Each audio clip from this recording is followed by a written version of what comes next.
Cool. Thank you for your time. My name is Obi Anyekwe. I'm the CEO and founder of Unami. We're a software as a service for animators and video game developers. So what we do is we automate the most complex tasks in the animation and video game development process. So let's talk a little bit more about the challenge in the industry.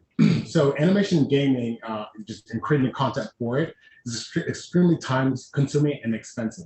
So this rolls out through multiple industries in the entertainment space. So that's media, which is of course film and television, the game development world, which is mobile and console games, as well as creative agencies, like all the branding agencies that you're accustomed to. Of course, Web3, which is NFTs, AR and VR, and of course, education. So in the education space, there's multiple colleges and universities that actually teach animation and video game development.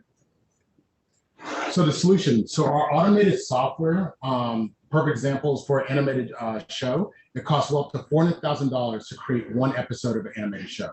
With our software, we can reduce that down to $250,000. And that's just because it's reducing the manpower and time used to actually create the animated content.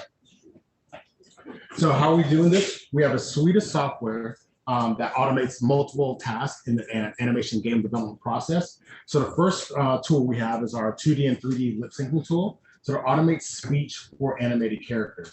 So instead of animators having to go frame by frame and making these characters speak, which takes weeks, our software does it in seconds.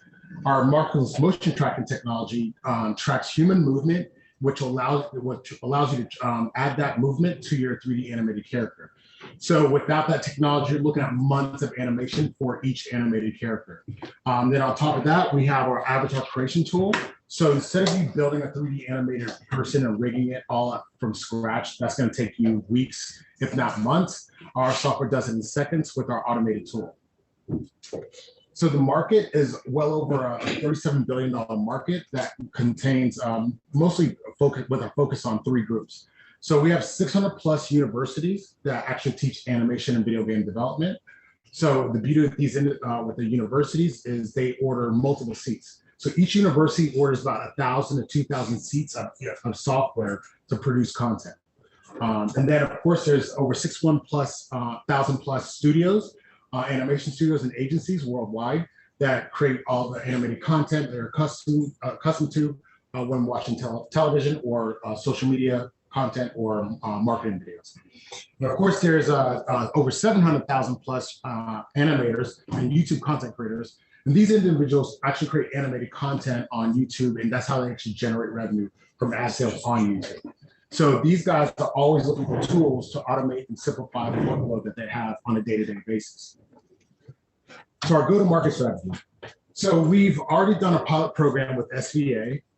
We talked to over 55 students and teachers and got feedback that allowed us to kind of pivot and mostly focus on our avatar creation tool.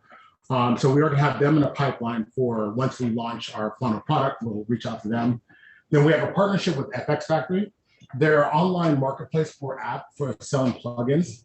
They have over 45 million users on their platform. So we're hoping that just capturing a small percentage of that market will lead us into multi-million dollars in sales monthly. And then, of course, we have a partnership with NVIDIA. So we got into the NVIDIA Inception program. So they've already agreed to help us with our go-to-market. So they have direct access to Disney, Sony, Activision, and multiple other entertainment houses. So they said the minute we're ready, they're going to help us with the outreach and introduction to each and every corporation that they know.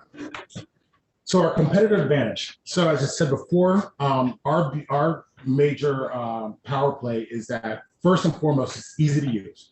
Anybody in this room can use our software. You don't have to go to school. You don't have to take courses. Pretty easy to use. On top of that, we tackle all the pain points. So lip syncing, motion tracking, avatar creation. So these three combined will allow you to create a 3D animated character easily and simply in a couple seconds, a couple minutes, all depends on how fast you are personally. So our revenue model. So we start off with our avatar creation plugin. So it's a one-time fee, $375. It gives you the basics of creating a 3D animated avatar. And then from there, you can click on a button to upgrade to our SaaS model. Our SaaS model will allow you to do custom movements, tracked with the human body, and of course, automated lip syncing. So you can now make your character speak, give a speech, do dialogue, and do a full acted out scene if you want to. Of course, we've got our 2D lip syncing tool, which is separate, but it's that also is an automated lip syncing tool for 2D animated characters. So our product roadmap. So we've achieved quite a bit in the time that we've been developing or the launch of the company. So we've raised up to $450,000 so far, and our lead investor was Backstage Capital. So we've developed our 2D and 3D lip syncing tool, which is on the market now. We've gotten a couple sales, but we've been focusing more on the Avatar Creator tool just because we got feedback from School of Visual Arts after their pilot program. So they said, look, love what you're doing, but we want to have our avatar creation tool first, then the lip syncing next. So our milestones, like I said before, Backstage Capital came in as lead investor for $100,000. We raised $450,000 total. Then we'll of course get the partnership program with FX Factory and as well as Adobe. So Adobe is going to help us promote and market the software as well. And then of course our software has been used for Derek Jeter's company. They have an animated short that they use our software for. His company's called The Players Tribune. So they had a 3-episode animated short, and they use our software to produce that. So the team, I come from the advertising and animation world. So I worked at Cartoon Network, Nickelodeon, Tribal DDB, and multiple other ad agencies, all in the creative space as a creative director and art director. My previous startup was a tech startup. It was an automated lip syncing tool, a company called Nito. It was actually acquired by AOL. Then from there, I left and I started Unami.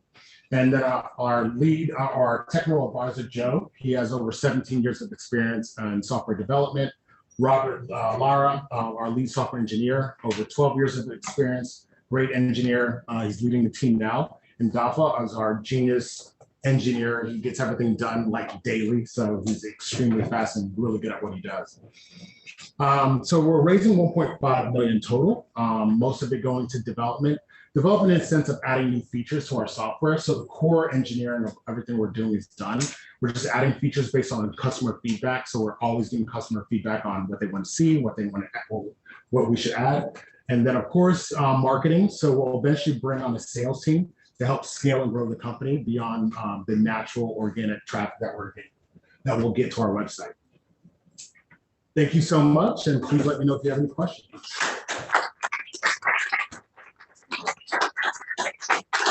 Any questions for Obi? Anybody have any questions on the company at all? Yes, right here. So is your product available ex-US in terms of like all the instructions and stuff in Spanish? Oh, so not yet. We just have English, but down the line, we're going to have, of course, Spanish, Portuguese, Mandarin. Yeah. Right here. You mentioned 2D animation. A lot of these studios that do animation, I've watched a lot of anime, they do like 2D over like a 3D environment. Does your software also, or in the future, will it allow for anime studios to allow for the movement of these very dynamic scenes where you have these 3D environments moving around 2D objects? Yes. So the way it's generally done is they'll have the 2D characters in a 3D built background. So yes, our software will work for both 2D and 3D. So if you make your character 2D, we got that version. 3D, same thing. Another question right here.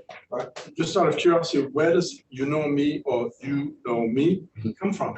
So it's originally Nigerian for speech. So we started off with the lip syncing tool. So, but we expanded to even more. Got it. Thank you. Any other questions? Scott. You mentioned that your partners are ready to help you when you're ready to go. So when are you ready to go, and what has to happen to get ready to go? So hopefully, I'm hoping like 3 more months. So right now we literally just hired our new engineer. She's going to literally give me the timeline of what it's going to take to launch for the Adobe tool and as well as the Final Cut. So once we have that, hopefully it's just 4 to 6 weeks launch, and then we instantly just go to FX Factory, sign that contract, and then we're off to the races. That's cool. Anyone else? All right. Thank you very much. Thank you.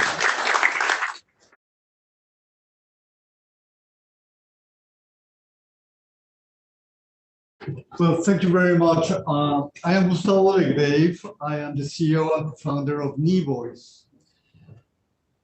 Imagine yourself with chronic pain, with pain that is every day present, and you have very little help or guidance on what to do.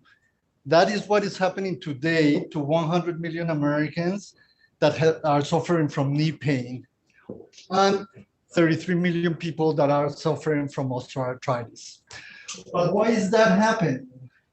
Well, the diagnosis systems today are very, first, expensive and not very precise. First, you go to your GP and they say, well, I don't have a diagnostic device. I'm going to send you to an ortho. The ortho comes and say, okay, great. I'm going to do an X-ray or an MRI or both. And, you know, unless that you have trauma, MRIs and X-rays for cartilage, they are not very good at all. So you continue with pain. And then the doctor said, well, let's do an arthroscopic intervention. So cumbersome, time, expensive, and sometimes invasive. Compounded to that, then you have the treatments. And the worst part of that is that the doctors and the patient don't know when to or which one to use at a specific time. So what do? Basically, we start listening to our bodies. And our bodies will tell us. And sadly, we do not have the wisdom to interpret the messages from our bodies. So we need to create tools to do that. And that's what we have created. We created a device that in 5 minutes will tell you non-invasively the status of the cartilage in your knee. The degeneration of the cartilage in your knee is responsible for 90% of the knee replacements. So when it goes bone to bone, then it goes to this. We do it in a very simple way with a score from 1 to 100, 100 being a perfect knee. How do we do it? We do it with sensors that capture noise, vibrations, and the position of where the sound is emitted. And then this is a big advantage with using Voice. First of all, that at any level of the doctors, they can use it in their office without having to send the person to X-rays or MRIs that need to be interpreted by the third doctor, which is a radiologist. So we have the score. We know the status of the cartilage because we have measured it. And then there is recommendation for therapeutics, recommendations that the doctors can actually go ahead with doing it. So we have, in essence, found a way of cartilage damage degradation system to be a diagnostic device that is much better than MRIs and X-rays, and substantially cheaper. This is thanks to the brilliance and the research of more than 25 years of Dr. Carlos Leal, which have been since his early days at the Harvard Medical School doing biomechanics of the knee, and specifically the correlation of sound and cartilage degradation. He brought us the idea, he's a founder, and he's a fantastic guy. Where are we today with the company? On the hardware side, and you can see later, I have it in the back for people that want to come and take a look. We are ready. We are actually producing devices. We are just ready for scale. On the software side as well, all the algorithm has been developed and they are working fantastically well. On the regulatory side, we have done a pre-submission to the FDA. We are already doing a second tranche of medical trials for a final submission.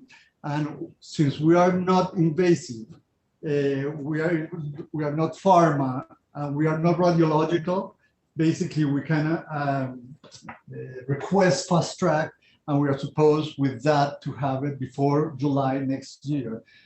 And on the IP side, we have patents already granted for the use and the design of our device. On the revenue side, we are basically working with companies like Stryker and Zimmer Biometrics, following their trend, which is we are leaving the device at no cost in the doctor's offices, and we are charging per exam used. There is existing billing codes that the doctor can use by using our device that we pay them anything from $34 to $184, depending on how they use our device in the diagnostic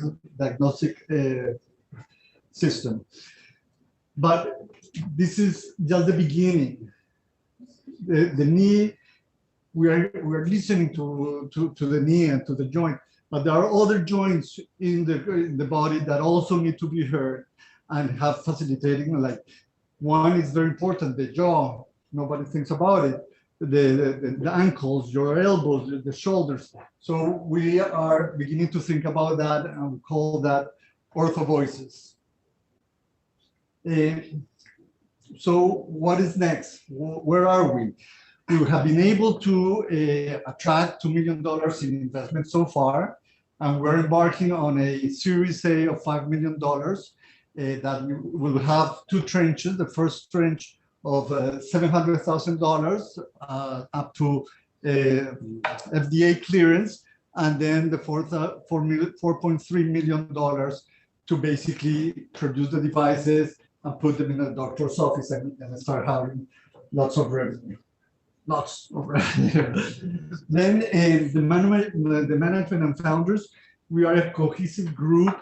I share with two of them, two successful exits in the past 7 years, and we work together great and have the skills to do what we were asked to do. So today, more and more Western medicine is realizing that the body holds the answers and that we just need to give them the voice. I want to now play a message from our founder, Dr. Leal.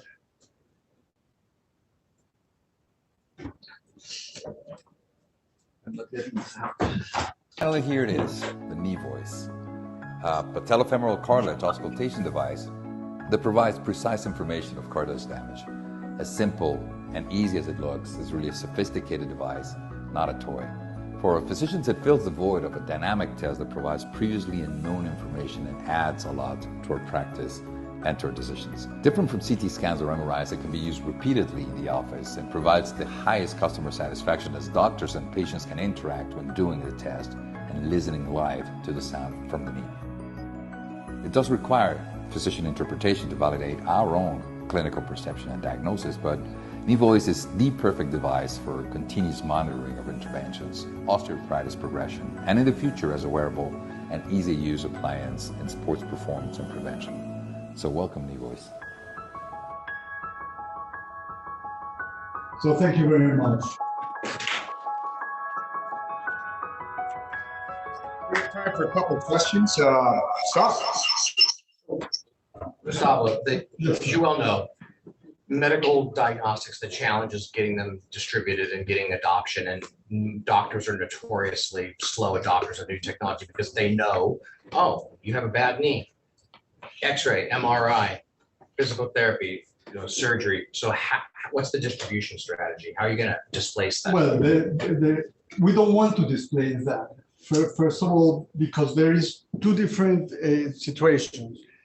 If a doctor is sending you to X-rays or MRIs for cartilage, he is doing a bad job. He knows that. He knows that there is no need for cartilage. If you have trauma, absolutely. If you have meniscus problems, ACL.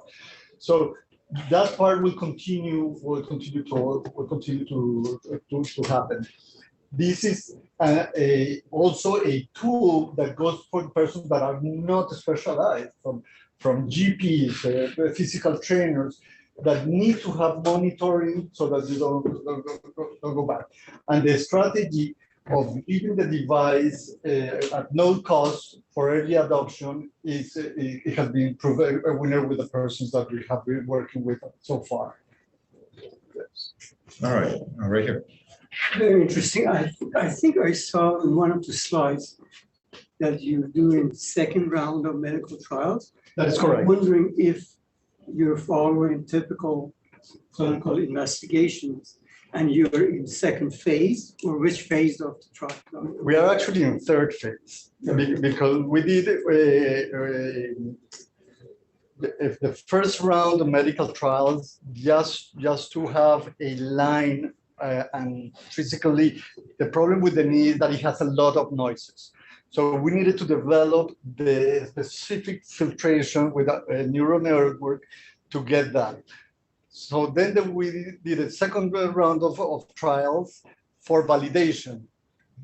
And that's obviously a blind test where you get our test, then the patient goes to an arthroscopic observation where you take 3 pictures of that. The radiologist gives it a number, and then a third person we have a congruency of 92.6%, which is great. However, it was 120 patients, and the FDA requested more data. So we are going through a third one right now. As we speak, it is happening of 100 more additional. So these are double-blind studies. Exactly. That is correct. Very good. Thank you. Right here. When you get your FDA clearance, do you anticipate going to the EU and ex-US? Absolutely, and that's why we have requested and we have already patents in both in Europe, including the UK, because that's our next challenge. Steve? Oh, besides the FDA, excuse me, besides the FDA, have you seek that approval of, or will you get approval from other organizations, American Chiropractic and other organizations that are? In essence, you have to, because to be able to get building codes, you have to have the support of different medical associations. So we work very close with ANA, which is the North American Arthroscopic Association. We work very close with them. Yes. Right. Around. To what extent can you generally characterize the issue, or to the extent you have issued patents or pending applications or things outside the US and the national, that have been nationalized, national stage issues? Are there patents that are related to particular mechanisms and apparatus, or are they for methods for physically there's 2 kinds of patents that we have, obviously for the design and the UI and UX, which is normal, but also for the specific use on the knee. Right now we have it specifically for the knee, and the physical application of sensors and microphones, if you will, on top of the kneecap. That's how we have the IP structure. Yes. Last question. So I noticed that a lot of your projections were probably based on the US market and the US insurance industry. 100%. A lot different from in Europe. That is The way they handle medicine. That is correct. But there is one thing that is very interesting, especially in the UK, that physical trainers can prescribe. Like here in the US, there is no prescriptions. So in the UK, this type of device can also be used very actively by physical trainers, physical therapists, to enhance their business as well. Yes. All right. Thank you, Sal. Thank you so much.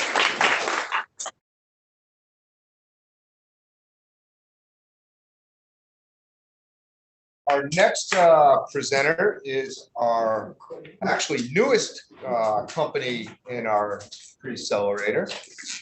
Ellie Farhood and I have been friends for, gosh, almost 15 years, it seems, when I first met you with what idea you morphed into. And we're going to hear from Cash Visual ID.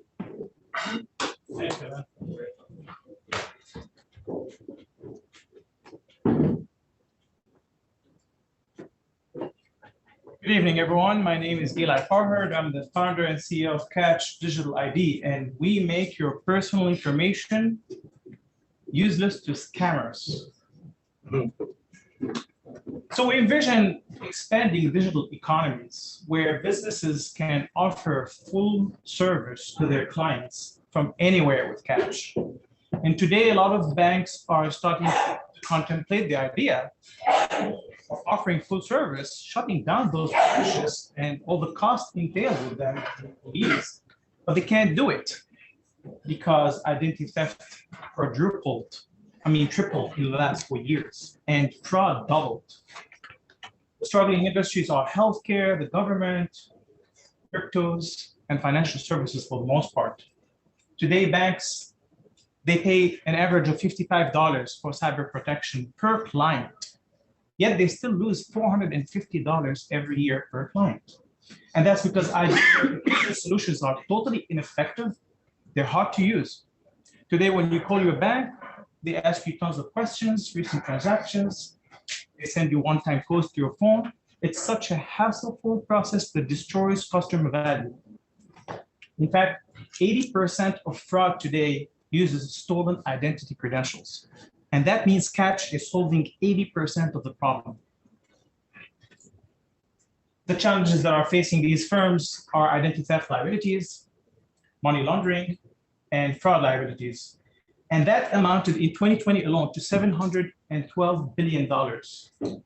They're also facing slow customer onboarding, customer friction, and employee complaints on current processes that are used for ID verification. And there's a wait of up to 15 minutes every time you want to connect to a banker. I remember during COVID, I waited like an hour or more. They're also losing online business. And we evaluate this in the billions of dollars. And so Catch makes personal information useless to scammers. It's an identity access management that provides military-grade security, consumer-grade user experience, and it provides liability protection for your business. Our value prop is a reduction in identity theft liabilities by 90%, a customer onboarding in seconds instead of minutes, and we allow you to endorse documents, and this is very important. You're able to endorse today's documents with a digital signature and provide a unique single access to your information every time you use your sensitive information. It is extremely easy to use. For example, you launch your bank app, you wave your hand, no password, no username. Our elderly can use this really easy. It takes 3 seconds. We use the hand because it's extremely more secure than your face. It is the most user-friendly and private biometric. And it is not affected by gender or skin color or race. And our concept is that Catch can become your identity. It is your debit card, and you will never lose this. It is extremely secure. People sleeping or drugged can't have their hands used for access. We've received industry feedback from professionals at Wells Fargo, IBM, and others. They said Catch is solving the biggest pain point in the industry. It is a great co-signing tool for transactions, and it is a promising single-step verification that cuts the complexity and can be easily understood by CISOs. Our company received recognition from world-class institutions like the FDIC, Visa, the University of California, and the ICOR program. So we're pre-revenue at this point. We're building our prototype. It's a fully functioning prototype. We'd love to show you our demonstration. We gathered traction. We signed up B2B clients to our beta testing program. That's a potential of 90 million end users. And now we're working with Japanese companies. They're multinational to provide also our service to their customers. So they can act as a beautiful distribution channel. And our competitive advantage, of course, besides security, privacy, identity theft protection, and the ease of deployment because we use a smartphone, our technology works by combining your hand and our technology to create a digital signature. With that signature, you're able to endorse a unique access to your information every time you need it. I'm going to throw a quick example. Let's say your bank wants to create a credit account for you. They will need that signature immediately to use your information. And that's how we protect you, even if you're compromised. So our business model is based on an annual B2B user fee, fixed user fee, and an authentication fee. Our target market in the US alone is about $37.5 billion based on our research.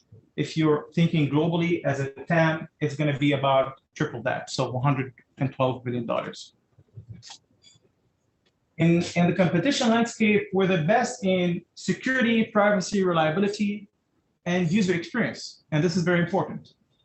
But we do love one of our competitors, Amazon One. They have a beautiful technology. They read the veins inside of your palm. The problem is that they use an infrared camera and it requires a special hardware. So you cannot use it unless you have that hardware. And it doesn't work under the sunlight because infrared cameras are notoriously known to be sensitive to light. So I'm the founder and CEO. I come from the world of finance. I'm a federal licensed trader and market analyst. I work at big banks, so I know my industry very well. My co-founder, he's a serial entrepreneur. He had his first startup at age 21. He sold thousands of software security at age 25. So he's been in software security for a long end. We have our advisors and officers, Scott Witt. He's a very known startup advisor and business manager and advisor on the technology front as well. And Richard Greenberg, he is a well-known cybersecurity leader. He has more than 30 years in management experience, and he has been a CISO for 15 years. We anticipate generating $70 million in the first 4 years after launch. And we're raising now 1.8 million or up to 1.8 million for a runway of 18 months with safe notes and C notes. And our goal is to move from a front-end technology to a back-end pilot program and beta testing platform that we can start offering to our customers that are looking to pay and use our service. So these are my information. If you have any questions, please reach out. I would love to start a conversation.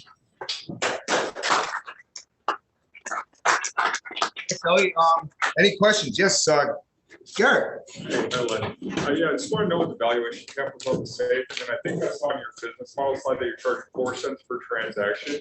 How does that compare to the competitors in your market? And can you walk through that a little bit? Garrett, could you stand up and speak that over again? I think I saw, you went through the business model slide relatively quickly. I think I saw 4 cents per authentication event. Can you talk through how that compares to your competitors? And then could you also give us the cap on the stick, please? Great. So currently, banks pay between $65 to $75 per client every year for cyber protection, out of which there's identity management, of course. So they're paying a lot more, and it's just not an efficient solution. It's not, it's not getting them where they want.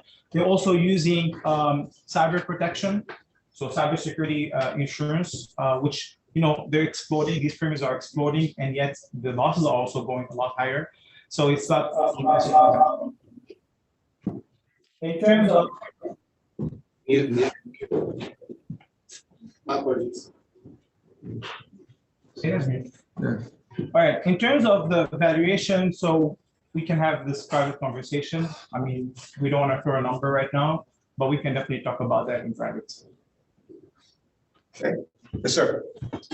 One of the biggest, I guess, pain points when it comes to fraud is social engineering. And I'm sure you've gotten this question quite a few times. How do you prevent someone from waving their hand after they've been convinced to wave their hands? That is a problem on the user's end. If someone is able to convince you to wave your hand, then it's up. And why doesn't it work if you're sleeping or drugged? Because our technology is able to differentiate a conscious hand from a sleeping hand and a drugged hand. My hand's awake all the time. Yes, Adrian. You mentioned a couple of technology competitors and you differentiated your hand reading technology. Is it different from the one that I've only used the one at Whole Foods where you kind of put your palm over the reader? Is it similar to that or different? That's a very good question. So we use 11 identifiers, and there's for a reason we use that, because most technologies today, they use 3 identifiers, out of which AI is the biggest component. In terms of Whole Foods, because you threw that example, they read the veins, and that's AI again. They're comparing that. Is Amazon One Whole Foods? I'm sorry? Is that Amazon One at Whole Foods? Yes, yes. And so we've added those identifiers to deal with other circumstances when you don't have strong light, when you have a very strong light. So both ends of the lighting conditions, we've covered them in those 11 identifiers. Yes, ma'am. Hi. Good to see you. Who's your competition? What kinds of competition in this market? Most identity access management providers. So I would mention, if I want to mention the big guys, it's Okta, CrowdStrike, these are the guys that provide identity access to most of their clients. The way they do it today is through the boring and as hassle MFA and multi-factor and those codes for the most part. So what would be, and that's a great, so Okta's this big dog. So if you were going to a potential customer and saying, and trying to move away from Okta, would the focus of your reasons why be because this is so much more elegant and easy for our customers as opposed to the 2FA, or are there other security, because you mentioned you gave them 3 stars for security. How would you, in that pitch, what would you focus on that customer? Here's why switch to us from Okta. Right. So with current technologies, you're unable to make sure with a high degree of certainty that the owner of the account is conducting the transaction.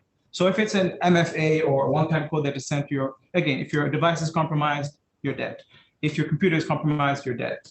We're able, with that biometric signature, to provide a personhood guarantee. The owner of the account is indeed conducting the transaction. So it's not device focused, it's person focused. Exactly. And so that's to save you the hassle of being compromised on your device, and that's a big risk. All right, any other questions? One more right here. Do you see this working in airports for customs and border control? That's what NEC in Japan, this is one of the conversations we're having with them. They want to deploy our technology using their own hardware. They use HD cameras, but they don't want to use the small camera of the phone. And so thank you for bringing that up. All right, thank you, Ellie. Very good.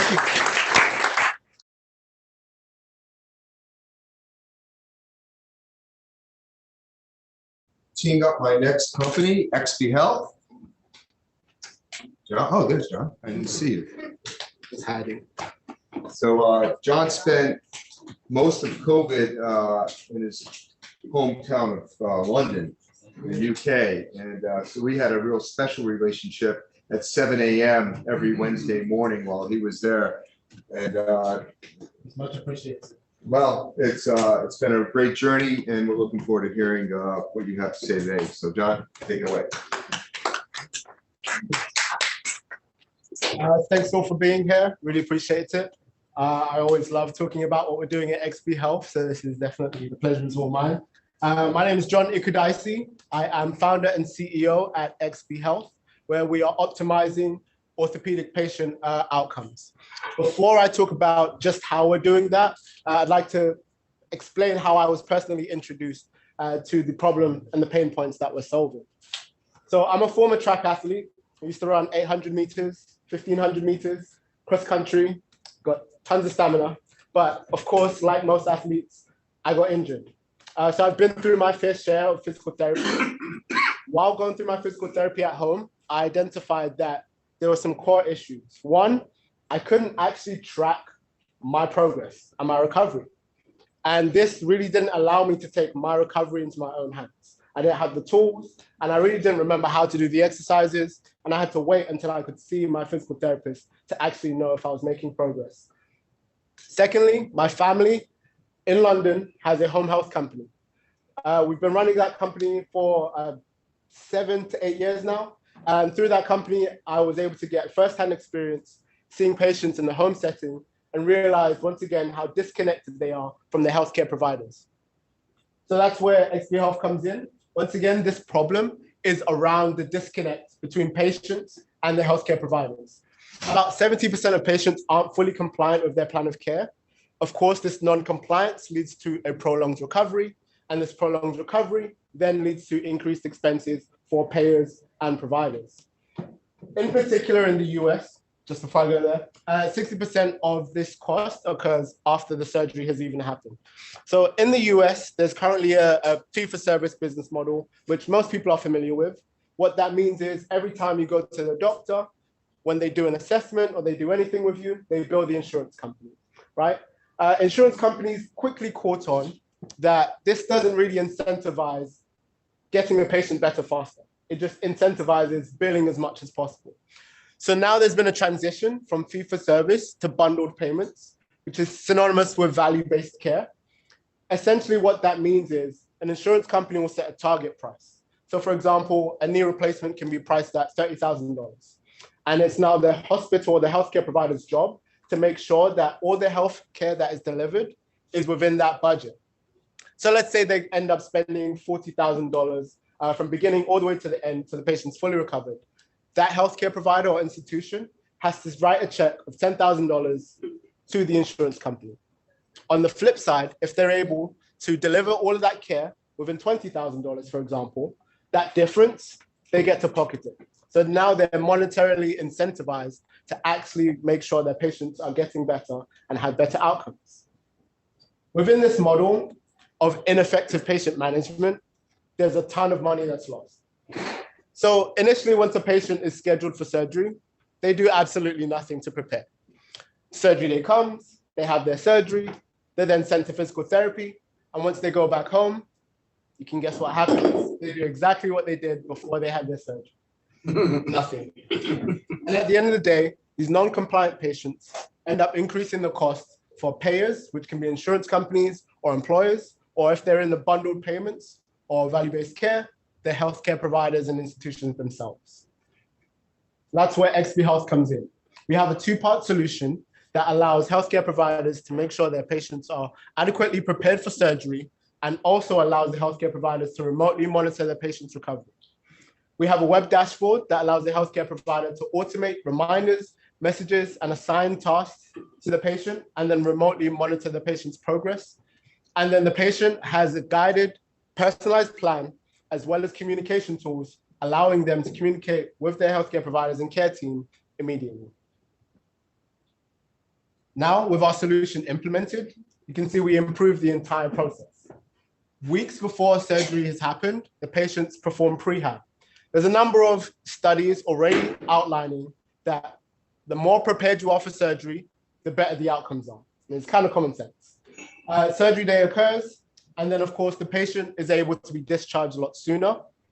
They go to physical therapy, and now when they return home, what's different is that they're empowered with a tool that guides them throughout their personalized recovery, and they have direct feedback from their healthcare provider and care team.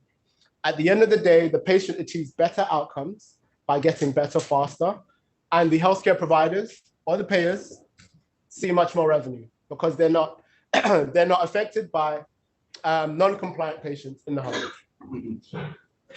We have already done an initial pilot program where we had 60 participants. Half of the participants were in a control group that did not have our solution. The other half used our solution. And by the end of a 3-month timeline, what we saw were patients using our solution improved their range of motion by an average of 15 degrees, which is critical post-surgery. And with regards to adhering to their home exercise plan, they spent more time, 35% more in particular, actually spending time on their physical therapy plan and recovery. Here's just a quick snapshot of what the user interface is like from the patient's perspective.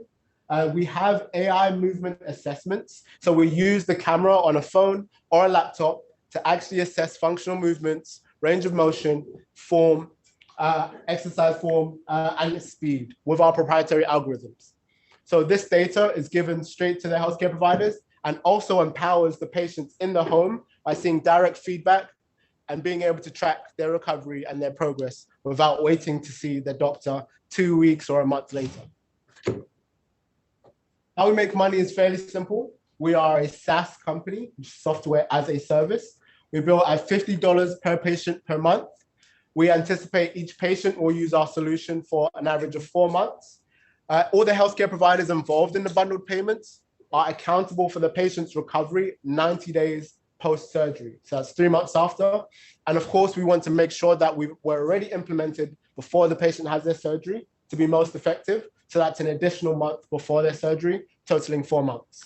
So that's about $200 per patient. And on average, each one of our customers will have about 1,000 patients undergoing orthopedic surgery each year. And that's where we came up with our annual revenue per customer of $200,000. The market size is very promising. Starting on just knee and hip surgeries alone in the US, there's a $431 million opportunity. Going up to all surgeries, there's a $20.5 billion opportunity. And then scaling up to all physical therapy is a $31.5 billion opportunity. What's even better is that globally, which healthcare is a global need, the digital health market is growing and will reach an excess of 500 billion by 2025. We think of our go-to-market strategy in 3 buckets. The first is leveraging our existing relationships and partnerships. We have some customers that are currently in our pipeline. We have relationships with hospitals, as well as EMR and EHR companies that integrate into the medical records of these hospitals, which we'll use also as a sales channel. We're currently undergoing building a surgeon directory. Essentially, what we found is that the sales cycle of selling to a hospital can be very cumbersome, 12 to 18 months perhaps. So one of our strategies is to essentially have a B to C to B strategy to get the surgeon. So by helping patients who are looking for orthopedic surgeons for their surgery and matching them and reaching out to the surgeon, letting them know they have a patient who's interested, we then, by controlling that relationship, we then can make sure that surgeon is using our platform to communicate with their patients. And then, of course, conferences and free pilots. So by going to these conferences in the healthcare space, we believe we can meet decision makers at these organizations. We provide a no-risk free pilot for a number of patients. By showing our efficacy, then we believe we can turn that into a longer-term contract across all of their orthopedic patients in their facility. And then, of course, we'll scale and build an outbound sales team. Now, if you're not convinced on just how great our platform is at saving money, what's even better is that our platform can generate revenue for healthcare providers. Medicare has already released CPT codes that allow healthcare providers using a platform like ours to generate new revenues for each patient they have. So a healthcare provider can now generate an additional $500 to over $1,000 per patient using our platform. The landscape competitively, there are a number of solutions out there that do capture human motion and do address surgery preparation and education, but they're lacking in a few key areas. One is that our platform has a content management system that allows healthcare providers to create their own content, upload it, whether it's audio, video, or written, into our platform and deliver that to the patients through our mobile app, which none of our competitors currently have the capabilities to do. In addition to that, we're addressing social determinants of health. Essentially what that means is treating the whole person, not just the fact that they currently underwent a surgery, but understanding that that person may be undergoing cognitive effects such as depression. There may be environmental effects that limit their recovery. And so the approach we take is a holistic one with our platform. And that's something else that all of our other competitors overlook. And lastly, any existing wearable on the market, we're able to be compatible with and pull data into our platform to give the healthcare providers a much more in-depth view of their patients' recovery. This is the team states. We have myself, who has been active in building a home health company in London. In addition to that, I've helped over 35 companies go from idea to market through my digital marketing company, which I've built. In addition to that, I've built a number of teams, I've built a number of teams proving that I have the capabilities as well as the experience. I have David, who's a lead AI engineer and has experience in quantum computing at NASA. In addition to that, he is a full stack developer and data scientist. And then we have Joel, who has experience at a Fortune 500 company, pharmaceutical company, and all of their data practices, he's bringing all into XP Health. And then also he's a server architect. And then we have an amazing team of advisors, bringing expertise from the healthcare field, legal, and marketing. Our journey so far is that we've completed a pilot program successfully, and we have a product in market. We currently have users on our platform, and we're establishing product market fit. We are still pre-revenue, and we're hoping to change that by the beginning of next year. Once we do that, we plan to scale our platform across specialties, as we've proven that our solution can definitely scale past just orthopedics. We're currently raising 500,000. Around half of this is going to go towards marketing. As mentioned, we already have a product in market. Then a third of that will go towards software and R&D. Some will go towards business development, and the rest towards admin and other. Thank you so much for your time, and I'd like to open up the floor to questions.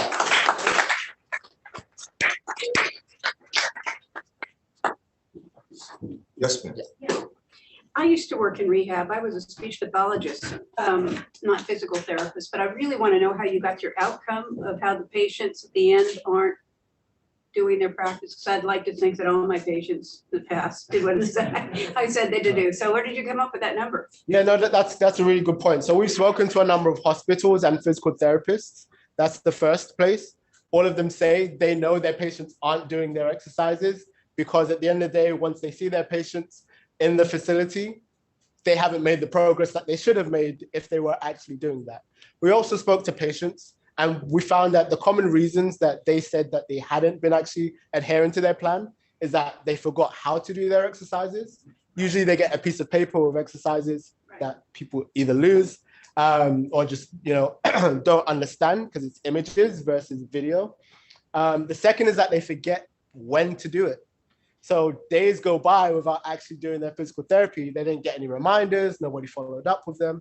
So to answer your question, it's a combination of the healthcare providers telling us this is the number of patients. What was your number then? Did you extrapolate on a number to get the number that? For the adherence? No, I want to know how you got the number of how many people weren't doing their follow-up therapies at home. Yeah, so that's it's from primary research, from asking one of the facilities, what percentage of your patients actually follow their plan of care, from asking patients, do you actually follow your plan of care? Just for statistics, Yeah. I like numbers. I don't really like them, but I know they're important in research. What was your N? How many people did you interview? I'd say about 50. 50, okay. Yeah, I'm going through the same problem with my physical therapist. I had to email him today. I forgot what I was doing. So I think this is a fabulous thing. Thank you. Yeah, okay, Kaiser, we have videos. Okay, nice. Yeah. Good.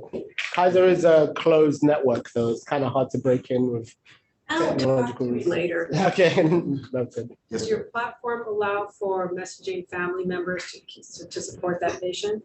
Not yet, but we currently provide notifications to these family members via email and text. Any other questions? Your great presentation, by the way. Thank you. All around for everybody. But very charismatic, very comfortable. I enjoyed that. I will buy in just on you. Thank you. It's started there. But with your marketing now, you've got 225K. That's not a lot of money to convert your customers. What's the plan? Is that mostly brand awareness and they're coming to you? Are you going to publish these studies? The N of 50 is pretty low, and some of those 60 patient studies are I don't know if it's enough to get conviction. What's the plan with a couple $100,000? Yeah, that's a great question. Essentially, this is our plan. So leveraging the existing partnerships. With regards to how we would spend that 225K, essentially it's going to be focused on Google Ads to our surgeon directory, helping people who are searching surgeon near me. They get taken to a page of our directory. They find a surgeon who we haven't had contact with yet, but we've pulled them into our site. Once that patient has shown interest, we can then reach out to that surgeon, say, hey, there's a patient that's shown interest. They see $signs, and then we make sure that they have to use our platform to communicate with that patient. So that's one way. And the other, of course, is sponsoring some of these conferences and having a presence, doing webinars and education workshops for surgeons and healthcare providers on how they can generate revenue and save money with our platform. Do you know if there is capacity for additional surgeries and time? I know our medical system is not that good. And you've got 6 months, 4 months, long wait times so people ingest more opportunities. Have you done any research on that? No, I haven't, but that's a really good point, something to look at.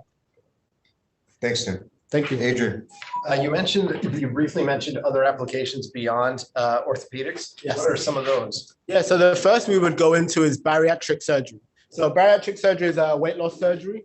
And we've spoken to a few surgeons as well as RNs, so registered nurses that work with these patients. And it's the same thing. Sometimes a schedule has to be put, a surgery has to be rescheduled or postponed if the patient hasn't done their prehab, if they haven't lost enough weight before the surgery happens, if they haven't, changed their diet, etc. So that can be very costly for a facility or hospital.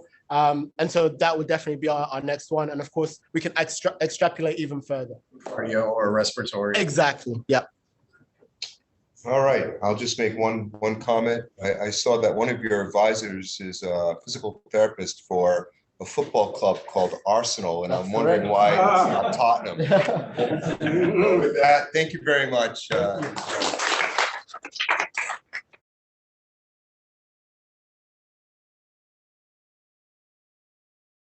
We're going to do cleanup with Oxit today, and Vince Arena, all the way in from Denver, Colorado. Thank you for coming in tonight.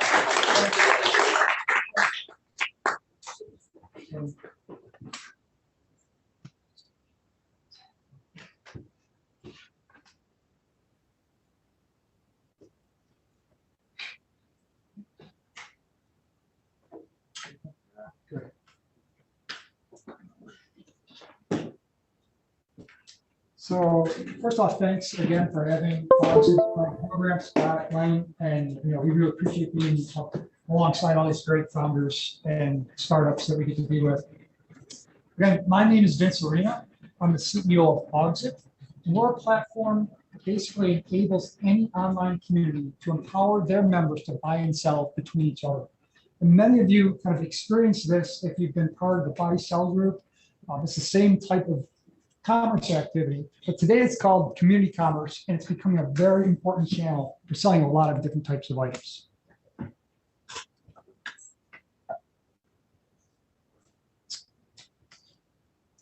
Sorry.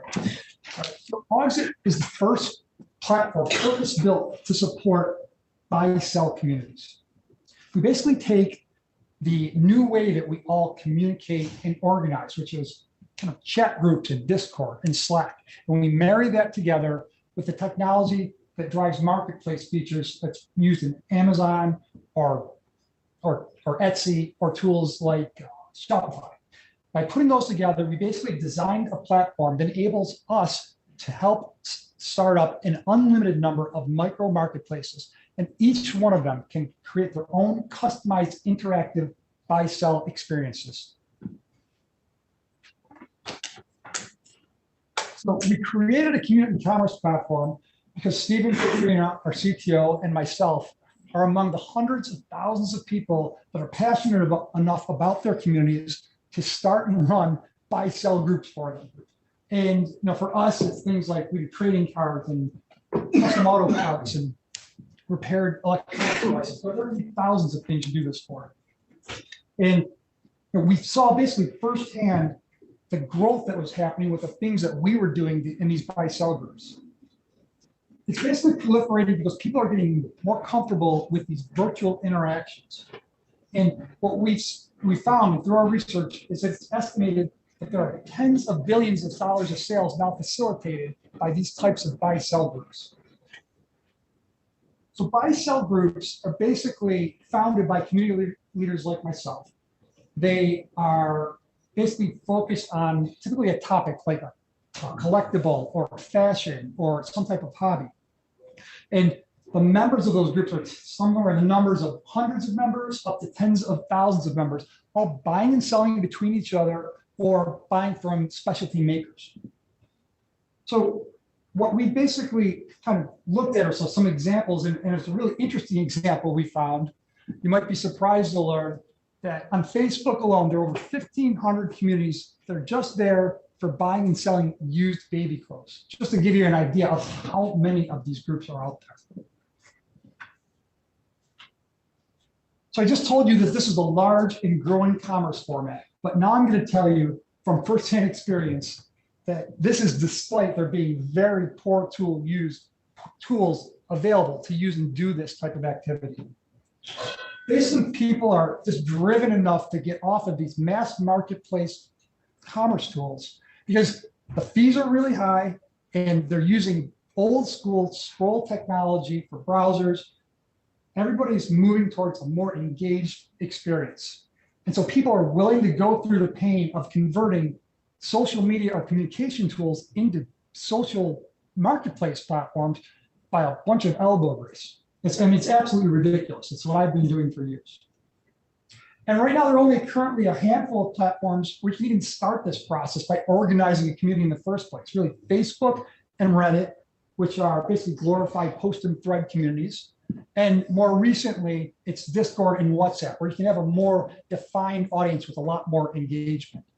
But out of those four, Facebook's the only one that has even the minimal level of marketplace capabilities. And even their marketplace features are specifically designed just to post things to mass audiences and not really to engage in personal connections like you're finding in buy-sell groups.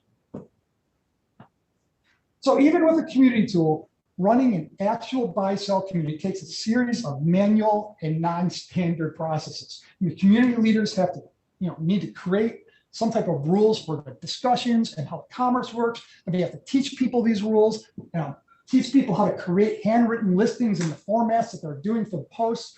And then they have to police all of that activity, make sure people are doing it right and that there aren't bad actors.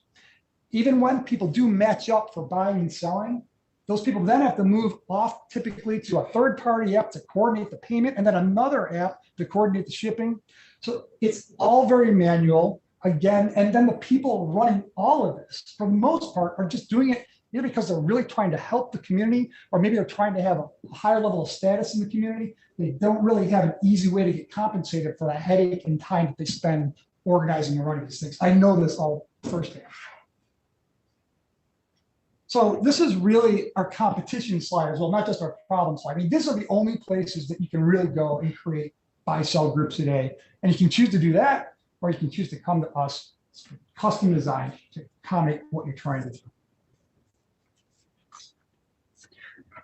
So, so community leaders will choose us because Auxit is taking community commerce to the next level by opening this format up to people and businesses who don't have the time to deal with the current methods or who want to do a lot more with the existing buy-sell communities that they operate. We've optimized the chat and video tools to be efficient for community and commerce interactions. We've embedded payment processing and shipping tools so that all the items that you integrate or purchase in the platform all aggregate to ubiquitous checkout methodology.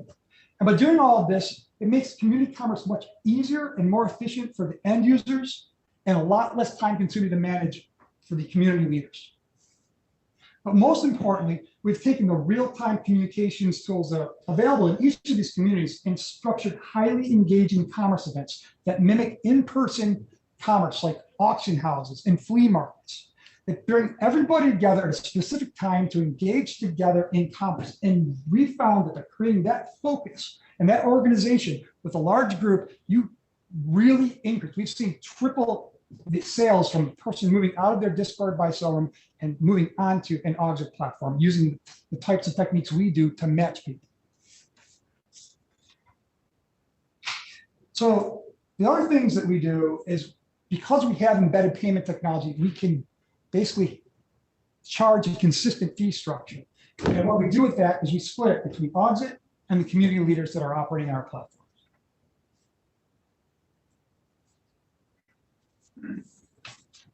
So it took us about 2.5 years from when we showed Scott, I was talking earlier today, I mean, the original concept that we had coded to build all the components that really allowed us to take and have like a fully scalable and functional beta community tool. And we released that about in the fourth quarter of last year.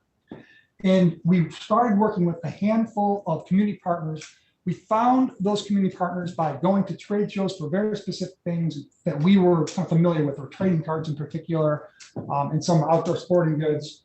And we basically went to those trade shows and found people who had online audiences and talked to them about the thought of trying to profit from the buying and selling that their audiences had. And a lot of these people have audiences from TikTok or YouTube, like they've aggregated, and they like to sell their own stuff, but they don't get any value from all the action between their members. So with that pitch, we kind of were able to bring on the initial kind of community leaders, and they quickly started referring us to a handful of other community leaders that were friends doing the same thing. So we learned right away that like one of our major growth drivers will be referral based.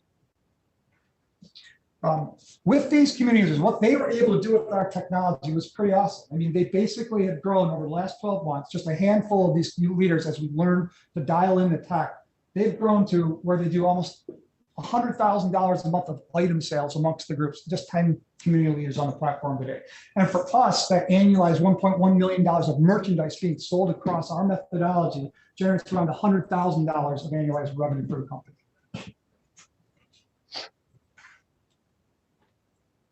So we also, over the last year, have been able to collect a lot of really good data, really dial in and understand our business model and what the key metrics will need to be for us to be and kind of achieve success. So our primary model is to take the first 4% of the merchandise value sold. Community leaders set the selling rates of anything that they think is fair above 4%, and then they keep the difference. We also generate revenue through paid processing fees and shipping labels used in the platform, which we basically put a markup on. And then we work with some of our community leaders to sell targeted merchandise that we know is going to sell or is in demand by their groups. But based on just the selling and processing fees, if our communities average $5,000 per month of sales, we need 7,000 of them to reach a $50 million revenue run rate. Right now, over half of our communities have had a month where they've done at least $10,000 of item sales. And we've had 2 communities that have done over $30,000 of item sales. So what we're really focused on is the issue of the process of setting ourselves up to add new communities at scale. So that brings us to our current capital raise and what we're looking to do strategically right now. So we're looking to raise approximately $500,000 to bring on 4 or 5 individuals, a couple of engineers, and a couple of business development people who will be focused specifically on building automated onboarding tools and an automated education library so that people can come in, start up their communities, learn how to use the platform all on their own. I mean, we already have over 40 communities in backlog that we can't really handle because we don't have a system to manually train them and onboard them and set this all up.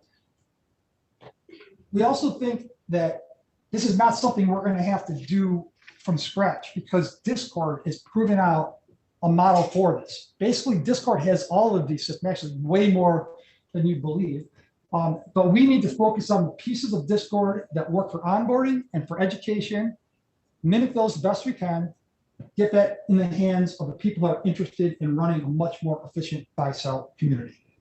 Discord uses their tech to onboard over 3,000 active communities per day.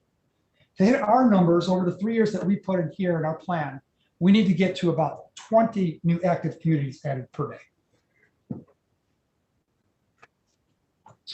So I'm going to close by giving a brief background on the team behind all of what we've done here at Auxit. Well, Steve and I are passionate about our hobbies. Our day jobs have been building highly scalable communications platforms. We sold our last business, which we built along with Laura and Nicole, who are also co-founders in Auxit, to a multi-billion-dollar telecom company. We also have Paul Jaron. He was the former CEO of Jabber. He ran that for 5 years before it was sold to Cisco and merged into WebEx. And he's just an expert. He's an awesome mentor. He's also hands-on helping us with our go-to-market and growth and sales strategies. Daniel Eckert and Andy Murray were senior level executives at Walmart. They ran Walmart.com and all of marketing for the Walmart organization. They bring an unbelievable, they are also hands-on. They work once or twice a day or one or 2 days a week with us, helping with our fintech, our go-to-market strategies, everything on that front. We also have some really senior engineers who built some of the components of mass marketplaces tools like Uber and Amazon. So our team is deep. It's a broad depth of both communications and marketplace that we need to kind of execute on the plan. So with that, on behalf of this audit team, we would like to invite anyone who is interested in potentially joining the effort, either through investment or any other method, to learn so much more about what we've been up to. And we really thank everybody for taking the time to listen to what we have to say.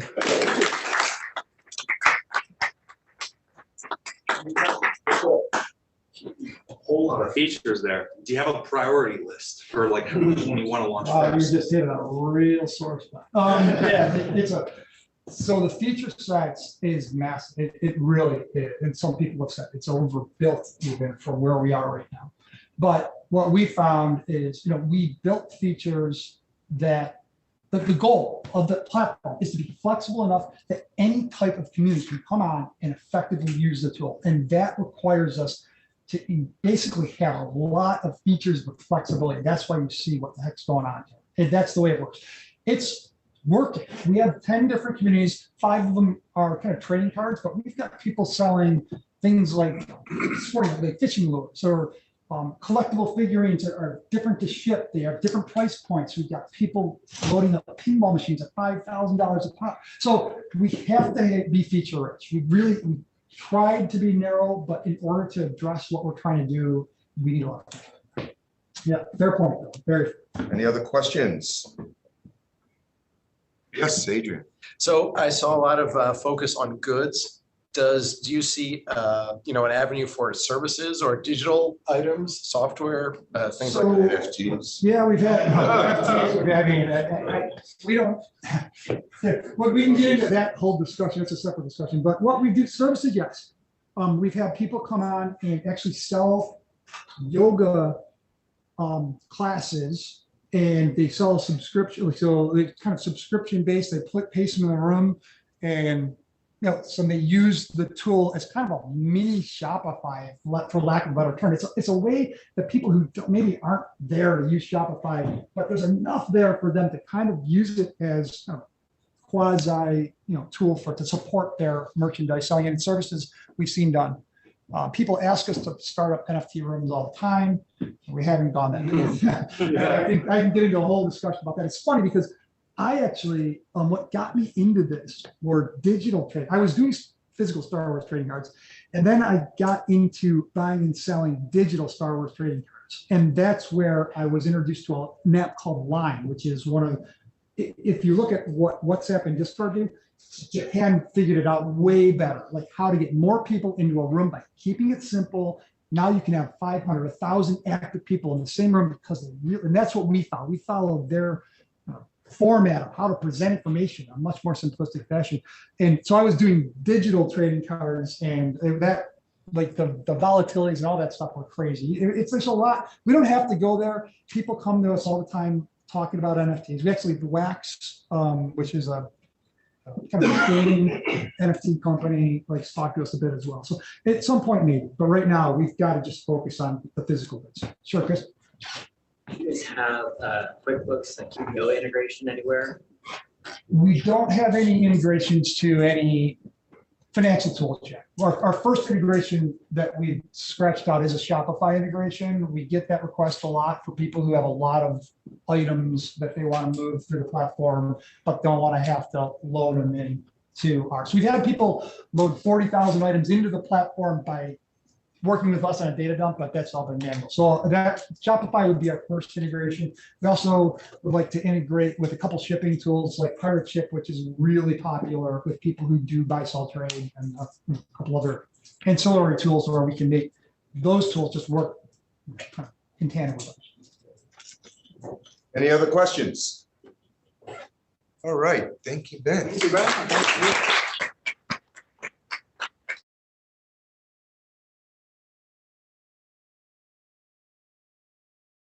So John is the founder and chairman of the board of a company called The Boaks.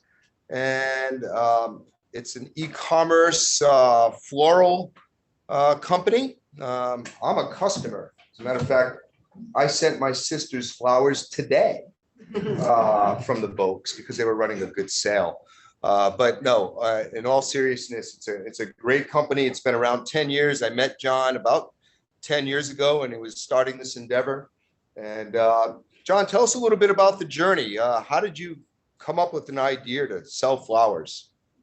Sure. And again, apologies not to be there in person. My son's soccer team, of which I am the coach, made it against all odds through the first round of the playoffs. So we had practice tonight. I had to be there.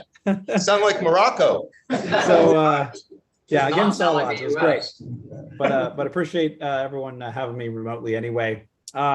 So Books is an interesting story and sort of how it got started. My background was in sort of larger company corporate stuff, Bain & Company, Walt Disney's corporate strategy team. But I was sort of always looking for what I wanted to build. And my co-founder, his name's Juan Pablo Montúfar Arroyo, born and raised in Ecuador. His father owned a dairy farm and his uncle owned a rose farm. And even when we were teenagers, when we met in college, he talked about how he was going to be a flower farmer someday. We, as teenagers, we all just thought that was super weird because who talks about that when they're 18, 19 years old? But lo and behold, he got his degree in biochemistry. He got an MBA. He moved back to Ecuador and he was running a flower farm. And he just started sharing with me some of the challenges from the farmer perspective. It's a big industry, 18 billion in the US, 100 billion globally. And two of the largest exporters of flowers in the world are Ecuador and Colombia. Primarily because of the growing conditions in those countries. You have great altitude and you're right on the equator, so you have consistent temperatures. And he just started sharing with me all the problems that the farmers had, specifically the farmers that kind of invested more. And what I mean by more is his farm invested heavily into labor standards and how they treated their people. And they invested heavily into sustainability and protecting the planet in the way that they farmed. But the end customer had no idea what they did because their flowers got mixed up with hundreds of other farms on this daisy chain of supply chain that went, farmer, importer, wholesaler, florist, online order taker, all these different players. And so the flowers had no traceability back to the source. And his question was, is there a way to get direct connections with a customer instead, primarily to improve the business for the farmers? As we started talking about that, I just so happened to be ordering at the time for my mom for Mother's Day. This is spring of 2012. And I went through a couple different websites and I had the same experience over and over again, which was I clicked on an ad that said $19.99 because I'm cheap. And by the time I got to checkout, the price was $84. And at the end of that process, where I kept going through this funnel and getting the same experience of $19.99 becoming $75, whatever it was, I finally ordered for my mom, which should have made me feel good. I should have felt like, hey, I'm a nice son and I did something really nice for her. And instead I was frustrated. And that's when I called him up and I said, hey man, like you have problems on your end. I have problems on my end, which to me just means there's a lot of opportunity somewhere in between. Let's figure this thing out. And that's kind of the beginnings of our conversations about the company. That's really interesting. So you defined a couple different problems in that space. So instructively for founders, as you identify problems and solutions, it's good to have someone who's in an industry that is knowledgeable.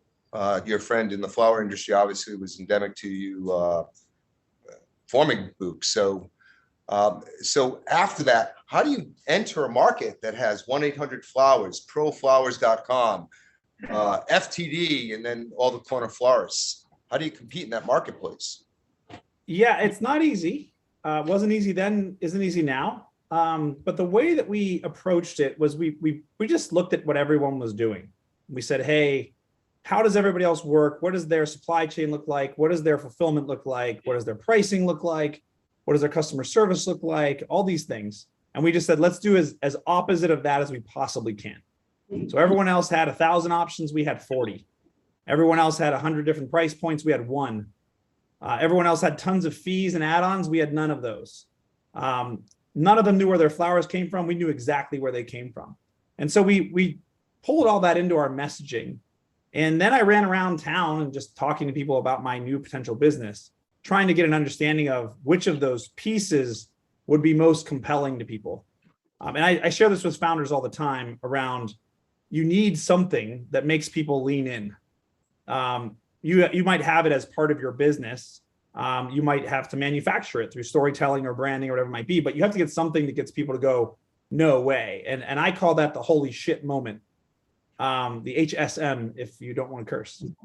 And I call it that because the first time I ordered an Uber was sort of the first time I recognized what this was. And, you first time you get the app and you've heard about this thing, this is obviously years ago, and you're hitting the buttons and you're watching the little car drive around the map.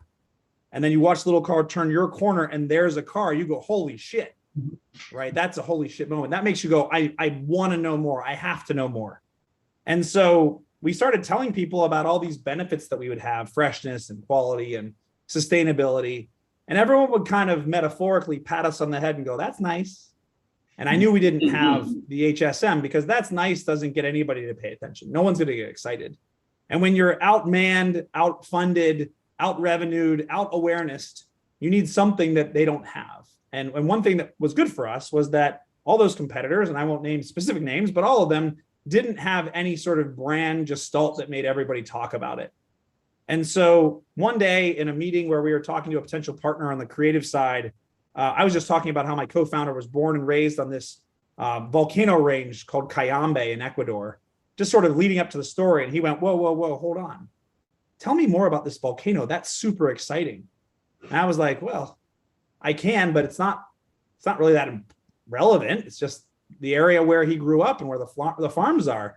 And this guy got so excited about the volcano. So then I started just walking around to people and saying, hey, we ship flowers from an active volcano for $40 flat. And off we went. Everyone cared about the volcano. It was like magic. Everyone would be like, no way, tell me more. And it was really not endemic or important to the business. We don't talk about it that much today because we're a large business and our flowers come from all over the world at this point. But I share that story because when you're going up against any level of competition, whether it's high, low, or medium, but you just don't have a lot of resources, you need people to talk about you, to share you, to get excited about you, just to get things going. And the number one job of any founder is to manufacture belief. It's to believe yourself and to get everybody around you to believe. Investors, potential customers, potential employees, potential partners.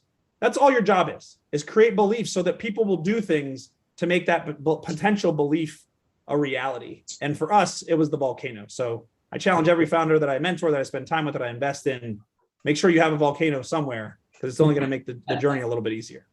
Well, if we're in Hawaii, there's an active volcano right now, so we can take advantage of that. Yeah, not a lot of flowers there, though. Not at all. So let's talk about fundraising for a little bit. 10 years ago, when you kicked this off, what was the fundraising environment like then? And we're talking 2012, right after the downturn of 2008-9. What were some of the challenges that you encountered in doing that? Yeah, 2012 and 13 was not a great time to be launching an e-commerce company. It was sort of after the first wave of e-commerce had just kind of gone sideways. Fab.com, I don't know if everybody remembers that, but the sort of first social shopping company had gone rocket ship up into the right and then come crashing down just a few months prior. And then as it is, a lot of those sort of downstream impacts were impacting any new companies trying to start in e-commerce. So it wasn't the best time. The first thing that I did was I did everything wrong. The first call I made was to an investor that I knew from a board at a company I had been previously. And I was pitching a Series D investor and I had like $8,000 of revenue a month. So the first thing I did was I didn't know what I was doing. I was literally just picking up the phone and calling people. And half the time I was walking my dog and my 9-month-old son with, the predecessor to AirPods with actual, wires on there, just walking around my neighborhood in Venice, trying to sort of beg for money. What I learned pretty quickly was that I didn't know what I was doing and I needed to get some help. I called upon the guys at Amplify. I pitched them. They initially rejected me and then they said, hey, show us a little more growth and maybe we'll take a look at it. About 2 months later, after Valentine's Day, where we did about $40,000 of revenue in a month, and we had launched 4 months earlier, they were like, oh, okay, we'll talk now. And they were our first investor. And that was huge. Fundraising to me is all about milestones and proof points. And those can come in different ways, right? You can get there through the metrics of the business. You can get there through the people you hire. You can get there through who else you got to invest or how much money you got others to invest. But I really looked at it as this sort of incremental game of, hey, if we can grab X number of people that matter or X number of dollars that matter, we can then get to where we want to go. And that's kind of how I approached it. There are much better fundraisers than me that have very sophisticated strategies to raising money. My strategy was to just never give up. I just talked to everybody all the time, nonstop. In our seed round, I pitched well over 100 investors. Each round subsequently, I could tell you, I won't say which year because I don't want to talk about anything too confidential within business, but within the last 4 years, I had a year where I pitched over 500 investors. Because at the end of the day, it's just like finding a spouse or a girlfriend or a life partner or whatever it might be. You're just trying to find the person who gets what you're trying to do and wants to be along for the ride. And frankly, in most businesses, there aren't that many. If you get lucky enough to have a Snap or a business like that where everyone wants to be along for the ride, good for you. That's great. All the rest of us, I think, have to just play the game, which at the end of the day is a numbers game. You just got to date a lot of people to figure out who's going to be your spouse. So I always say, start with the investor you want the least, because you're going to be the worst at the beginning. Save your best investors that you want the most for the end. And otherwise, just pitch a lot of people. You'll get better through the practice. You'll get good feedback that makes the pitch better, and just don't give up. Great advice. Great advice. Is there anything in your journey that you wish you could have done differently to get a different outcome? Sure. I mean, look, you can make a lot of the right decisions, and one wrong decision can set you back 3 years and $10 million, right? So there's a million places where on the margin you would do things differently, but they wouldn't matter all that much. I think the biggest thing, and there were, this led to decisions, but I think the biggest thing was I really viewed this not as a technology business at the beginning. I viewed it as a brand and supply chain strategy business, which it was. But as a result, I underinvested in tech early, which in today I would never think about approaching it the way that I did. But 3 years in, we were doing $30 million, and my tech team was like 1 dude and 4 interns. And then it stopped working at some point, and all of a sudden, orders were getting lost, or we weren't able to keep the website up at Valentine's Day or whatever it might be. So I think that was one, which was just underestimating that even if you're not viewing yourself as really a technology business, which today I completely view us as that, but at the time I didn't know, you still got to really heavily invest in tech and really great people and technology to be able to scale. I think that's one. I think 2 is, and there's no way to know this if it's your first time, but understanding at least what your own personal strengths are and sort of how you want to or how you can execute on a given role is really important. I'd never been a CEO before. I was a director of brand strategy at Disney before I became a CEO of my business. I knew what I was great at. I loved creative. I loved big strategic thinking. I could really sort of hack my way through product, but I didn't know a darn thing about scaling an organization, about the process required to do that, about the culture required to do that. And I was learning along the way. So finding ways to get feedback early from people you trust around, hey, here's where you're good, here's where you're not, here's where you should hire for, I think was the second one. Because the growing pains of going from 5 to 10 people was nothing. It was the most exciting, easy thing in the world. But when you hit 50 or 40 people, everything goes to hell. And it's not my company. It's every company I talk to. Everyone goes like, geez, what's going on at 40 people? Like everyone just went crazy. And the answer is like, no, you just hit a sort of a momentum shifting point from a cultural perspective. That's always really hard. So knowing if you're great at that, great, you don't need help there. If you're great at brand, you don't need help there. But understanding early and getting experienced help in the areas where you're weaker is probably the other place where I would recommend folks spend some time. How did you do that? Where did you look for help, and where did the help come from? Gosh, it's come from different places over time. I would say 2 of my board members are not just great business people, but they're 2 of my best friends. They're 2 of the people I just respect most in the world. Not to say that my other board members aren't amazing. They're all great. But I found sort of kindred spirits and really smart fill in the gap skill sets that I just didn't have through those people. And so board members, certainly one place. I had friends who started companies a couple years before me. Brian Lee, who everybody knows. I worked for him for a short period of time, so he sort of became a mentor. Jason Nazar, who everybody in LA knows, who's like the king of of building businesses in LA. Andy Dunn, who started Bonobos and sold it to Walmart. These were all friends of mine that were 2 to 4 years ahead of me in the journey. And when I would run into those things, I would just be like, hey man, what do you think about this situation, and get their advice. You know, the best advice I ever got, which I did not follow, was from Jason Nazar. And he was like, listen, there's no neutral in culture. You're either somebody who is super positive on culture, or you're gone. And that's that. I don't care who it is. It could be you, it could be your number 2, it could be your co-founder, it could be the person you just hired last week. But if somebody is not additive to culture, they're either watering it down or actively hurting it. And I remember having this conversation with him at a critical point in our company's growth, where culture was sort of at this tipping point, this sort of 50-person tipping point. And I just didn't listen to him. I was like, no, this is crazy. I can't get rid of this person and that person because they're just like, they're so critical and the board loves them and blah, blah, blah. I made up all the excuses. And a year later, I went back to him and said, man, you were right. I should have listened to your advice. So I think it's completely right. If you're looking at a person in your organization and they aren't killing themselves to push that boulder up the hill, if they're standing on the side watching everyone else push, being like, yeah, good job, guys, that doesn't work. And especially if they're on the other side pushing down, they got to go. And it doesn't matter who it is or how hard it is. That is a decision that has to be made. So really leaned on those other founders. And then I read as much as I could. You know, there's not a lot of time to read when you're working 90-hour weeks, but as much as I could grab, you know, insight and information from the folks who have done it. Read Hastings' book, No Rules, is an amazing book on culture. I would highly recommend that. So just reading as well. Super advice. While we touched on talent management, how did you approach that as you started to hire a management team from the very beginning? What are the things you were looking for? Did you go to known people that you had worked with in the past, or how did you source that? Yeah, you know, in the very beginning, it was a lot of personal relationships, frankly, because there wasn't a lot to sell. I was like, hey, we work for free or very little. Will you work your butt off for maybe some value someday, but maybe not. So a lot of it was personal relationships, friends of friends, former colleagues, that kind of stuff.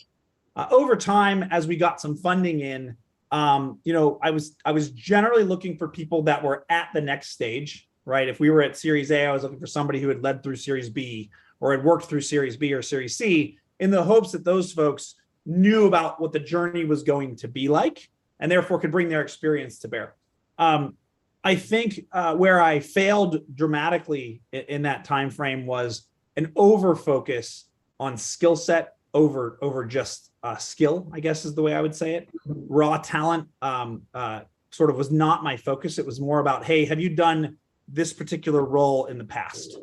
And when I look back on it now, if I had hired more general athletes in that Series A, Series B timeframe, it would have probably been a better fit, easier for them and easier for the business, because there's just so much that changes. You know, I got used to telling new employees, I would say, hey, look, you're coming into the company today. It will not be this company in 6 months. So don't get used to it. Don't get comfortable, because it's just going to change on you. And you can tell people that as much as you want, but if they're not used to that or they don't thrive in that environment, you can warn them and coach them all you want.